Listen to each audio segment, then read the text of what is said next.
আসসালামু আলাইকুম বন্ধুরা, কেমন আছেন? সকলে ভালো আছেন? ভালো আছি আমি ইনশাল্লাহ।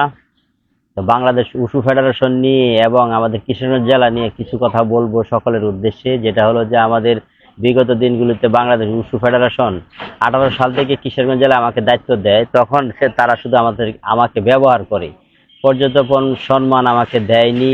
আমি যাদেরকে সরকারের বিরুদ্ধে যারা ছিল, যাদেরকে আমাকে পাঠানো হয়েছে, তাদেরকে আপনি পরাস্ত করে এবং তাদেরকে আপনি এই বিরোধী সরকারের বিরোধী কাজ করে ওদেরকে আপনি সরকারের একটা যে ভূমিকা সেটা ফিরিয়ে নিয়ে আসেন। আমি যখন নিয়ে এসেছি তখন আমার বিরুদ্ধেই তাদেরকে আবার লেগিয়ে দিয়েছে গত স্বৈরাচার সরকারের আমলে যারা ফেডারেশন দায়িত্ব ছিলেন। যা তীব্র নিন্দা আমি জানাচ্ছি।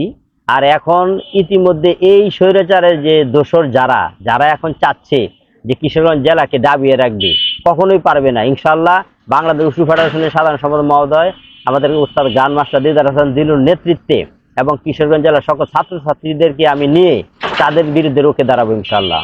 এটা হলো আমার চেষ্টা এবং সকলের ভালোবাসা। ইনশাল্লাহ আমরা এই কাজ চালিয়ে যাচ্ছি এবং যাব। আমি শেষ পর্যন্ত দেখব যে আমরা যে উশু নিয়ে কে চিনিমিনি খেলে তাদেরকে আমরা বিচারের কাঠগড়ায় দাঁড়াবো ইনশাল্লাহ।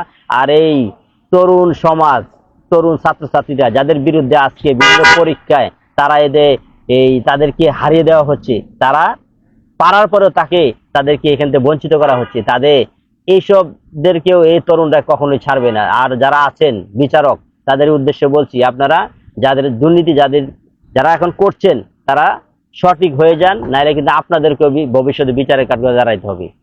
সকলের উদ্দেশ্যে কিছু কথা বললাম, ভুল হলে ক্ষমা করবেন। আসসালামু আলাইকুম।